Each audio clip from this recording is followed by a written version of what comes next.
Edison's key strengths was an ability to innovate the process of innovation itself. And we've heard about his being the father of R&D, certainly the large classic industrial R&D facility, Menlo Park, et cetera, didn't exist in history prior. It almost seems to me today we're moving almost to innovation 2.0, which is very fuzzy. I mean, Tim Brown, who I guess will be here later, is talking about design thinking, and we have Web 2.0, and we have social innovation. We have lots of different ways of looking at a new kind of approach to innovation that's still in the process of being formed.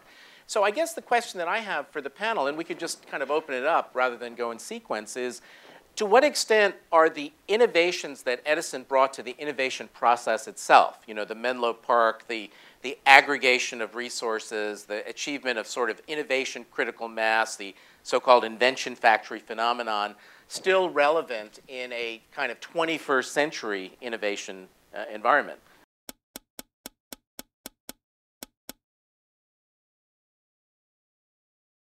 It strikes me that there are several things, one of which, of course, is the importance of collaboration. We heard that a bit already in the earlier panel. Throughout his career, Edison collaborated. He was not the lone inventor, and I think this is one of his great strengths. He realized areas where he was weak or where other people could contribute.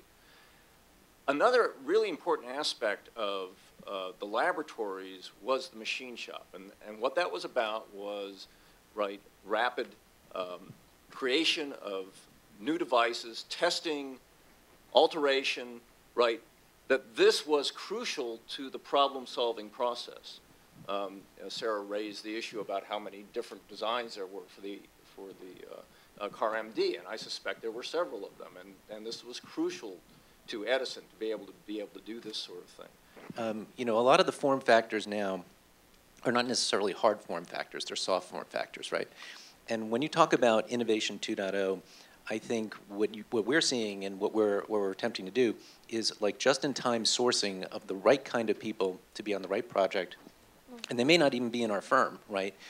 How do you find that proper person who knows how to do this, you know, one specific type of code in India, you know, just in time on this particular project, right? So how do you weave those things together? That's really where I think 2.0 is going, because it's not just in your factory, it's people outside of your factory. So we do a lot of digging through the web to find who are those backyard engineers, who are those innovators that are out there, because we like to tell the business story, but we like to find the everyday people that are just empowered to play, to do, to experiment. And we see a huge trend that somebody will go up on the web and say, this is what I've made, this is my ideas, this is where we've created, and other people joining on and joining on and joining on. And it's a matter of collaboration. It's not so siloed anymore. And it's an interesting dynamic to watch because they own it together. And it's like they're making this together. So we see a lot of that going on. And we see it's almost like a feeling of empowerment of people. I am a scientist. I am an inventor.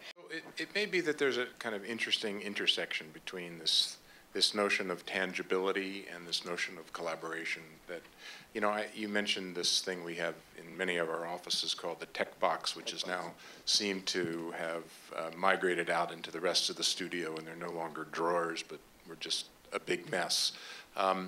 You know, what's interesting about the objects that are in that tech box is yes, that they can spark individual curiosity, but I think more importantly, they spark a dialogue between people. And perhaps more than two people. And it's this notion of collaboration of unlike sources that I think is particularly powerful. You know, I know in our firm we tend to leverage an enormous amount of diversity of discipline on any particular challenge.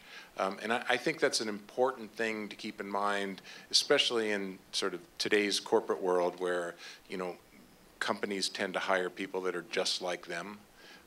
There's this incredible power to the diversity of thinking, even to the power of not knowing at all. and seeking out the complete non-experts in a particular field. I think, you know, one of the beauties of what happens at IDEO is co-locating for a project. You have a team of people that is literally in the same room doing project work. And IDEO has wormholes that allow you to connect with the other offices as well. So it's a very interesting communication channel. One of the things that Edison did in his collaboration approach was to have small teams, typically like 3 to 8 people, who would be working on these initiatives, and you could just feel that passion that would run through the teams. It comes out in the notebooks. You see it in the drawings, the prototypes, this sense of momentum that carries this small team forward. But there are a couple of very important qualities to these teams. Number one is there's some inspirational leader to the team. Someone is actually the guide, but it doesn't necessarily have to be the person who's worked there the longest. That's the difference between the industrial age model, right? The person who has the most seniority, you should be the one leading the team. That's not how it was with Edison. So I would describe it as a flatter team. And this has come up in much of what everyone has said. I mean, the team might not all physically be in the same place, but there's this sense of equality on the team. You can all have input. There's not a concern about being censured. You have the wrong idea. This is not appropriate for you to be talking about. This is a very important part of how Edison viewed collaboration. Now, Silicon Valley has this in spades. You talked about Google, this wonderfully creative environment where you walk around and like a workplace looks very different. It looks like someone's family room. It's not like cubes in an industrial age culture. So this is another way of encouraging collaboration and very casual, hands-on kinds of work. This is where Edison can show us how to morph the industrial age design into something that's different, and I'll call it flatter. Think of it as a dome, where you've got more pod-like teams rather than the silos. The question, how did Edison innovate innovation? The thing I'd like to contribute on that is media savviness. I want to point to that. It's often overlooked. The two most famous scientists in early American history, or scientific innovators, one was Ben Franklin, the second was Thomas Edison, arguably. There's probably some differences of opinion there. But there's no difference of opinion in the industry they both cut their teeth in, which was media. Franklin was a newspaper guy, and Edison was a telegrapher, which was the media industry of his day. And growing up in media and working telegraphy, he would take in the news and send it out, and he learned really quickly what makes a good soundbite, what makes a good story, how do you get your story out in the media. And so whenever he started innovating and succeeding as an innovator, you see those media savvy skills come into play, and it's just it's a blind spot for far too many entrepreneurs that I meet. They have great stories, they have great products, but that marketing and particularly the media end of it, they're just making some big fumbles there. And Edison just rarely did that.